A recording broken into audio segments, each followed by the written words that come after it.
Hello, Void. Day 5 of streaming service roulette. And, no, not doing too bad this month so far. One that wasn't really good, but mostly we're still in the 3+ range, so can't complain now. We were on Tubi today, and that one can be a bit of a wild card, as before. It's the one that did give me Ed Gein. So, but the one right adjacent to Ed Gein last time was Candyman, the original. So I was really close to seeing something good. This time, well, like I said, every time it loads up, it's entirely different. But I was a little concerned because for Tubi, I always just scroll down to the horror section and that's what I go with. But listed up in the featured was Exorcist: The Beginning, which I've seen, and it's terrible. But did a little bit better today, and we got Children of the Corn. Not the greatest film, but an entertaining one. And, well, it's a bit of a classic, so can't really complain there. Let me see. My notes are over here. Okay, took a few notes. So, Children of the Corn. I assume people have heard of this one by now, given that there's, like 10 sequels, I think, total now. It's kind of one of those way out there ones. But the first one, 1984, based on the Stephen King short story, but kind of only loosely. It's definitely takes a few liberties here and there, but it was a very short story, so there's only so much you can work with. And it actually stars a very young Linda Hamilton, so of Terminator fame. And this movie came out the same year as Terminator, but I think this one came out a little bit earlier, so pretty good year for her, I guess. Okay, so this one's a bit of a mixed bag. Story. We're in Nebraska, and the corn has a serious case of children. Needs an exterminator there. Seriously, though, this one is about a religious group of zealotous children who have murdered all of their parents and every adult in town and continue to lead their services for He Who Walks Behind the Rows, which is their, from what people can tell, is their version of God, but may actually be some sort of monster in the cornfield. Anyway, apparently 3 years ago, Isaac, the leader of this cult, had He Who Walks Behind the Rows revealed himself to him, and he became his voice and prophet, and led the other children in his bloody uprising. Particularly Mordecai, which was Malachi,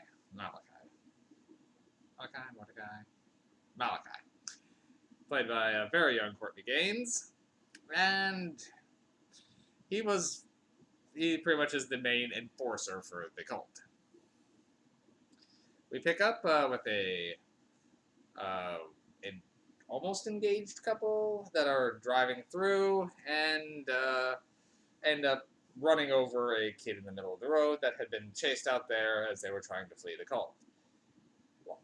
Trying to find help, they end up going into Gatlin, the town where the children have taken over.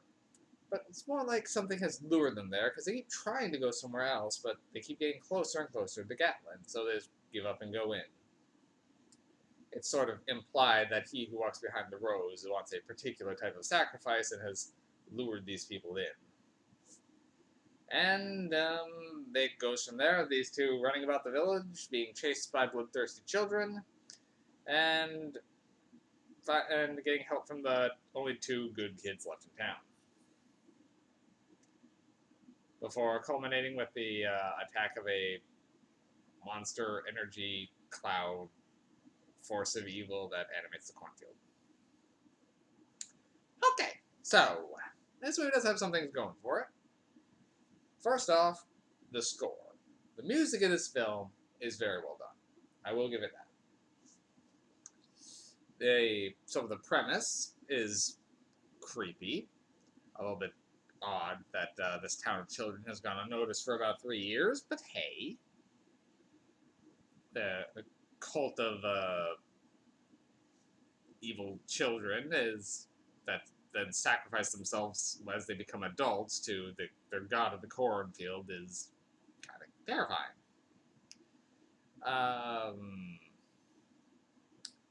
And the performances also are very good. Linda Hamilton, always great. The actor who plays Isaac, the lead cultist, John Franklin, was amazing. He devours every scene he is in with his psychotic preacher talk. He seems like a really young kid, but the actor was actually 24 at the time.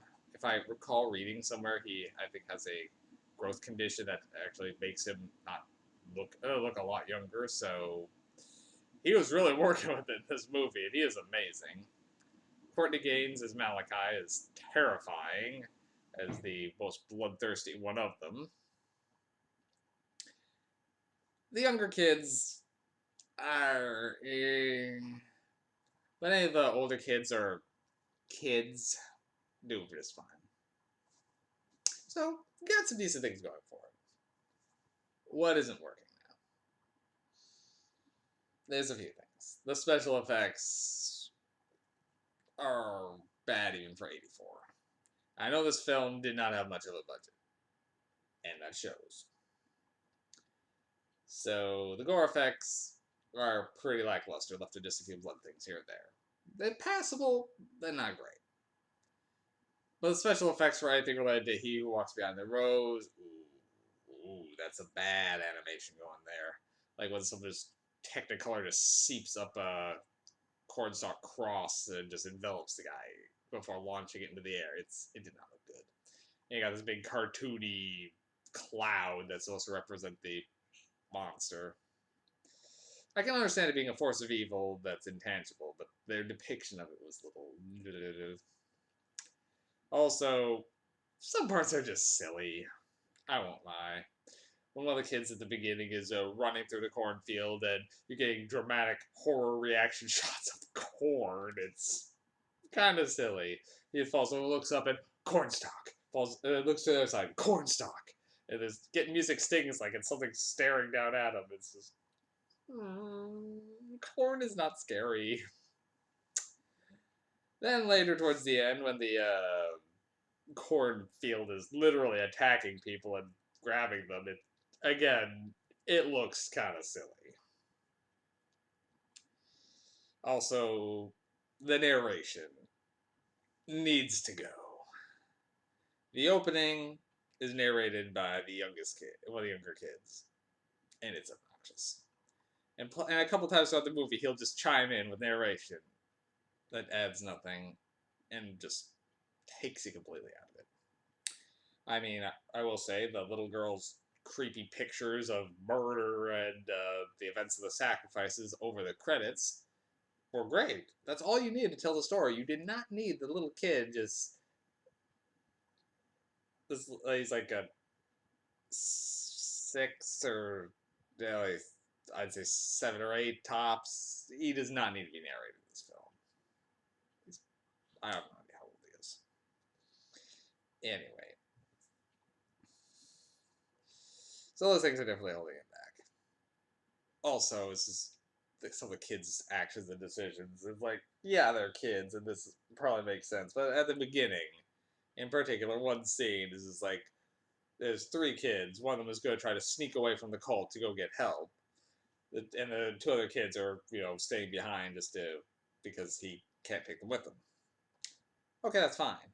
But he wants them to be on lookout, and just as soon as he starts thinking away, okay, no one's looking, no one's looking. At the top of his lungs, it's like, you're really defeating your purpose there, kid. At the same time, I can see a kid actually doing that, so 50-50 on believability, but... So, I've been kind of wavering on where to rank this one, but despite it being kind of silly, it's not a bad film. The performances work, and particularly the kids for the cult. They do a great job. So I'll go for this one straight up the middle. 3 MacGuffins. It's not great, but it's not terrible. And despite how many sequels this thing launched, now those get a little bit much. I've only seen a handful of them myself, but my notes here: 1, 2, 3, 4, 5, 6, 7, 8. There are 8 sequels. One that just the most recent one in 2018, and then there was also a remake just last year. So I have no idea how well that one did. Be curious to see it though. Anyway, so it's one of Stephen King's longer running franchises. I think it's the only one that spawned this many sequels. And honestly, I don't really know why. Like, it's an interesting concept, but how much can you do with it? Oh, well, I'm sure I'll find out the hard way.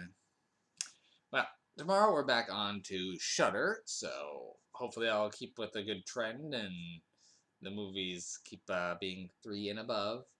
I want to avoid as many 2s and 1s as possible, but at the same time, they are kind of fun to talk about. See you guys tomorrow.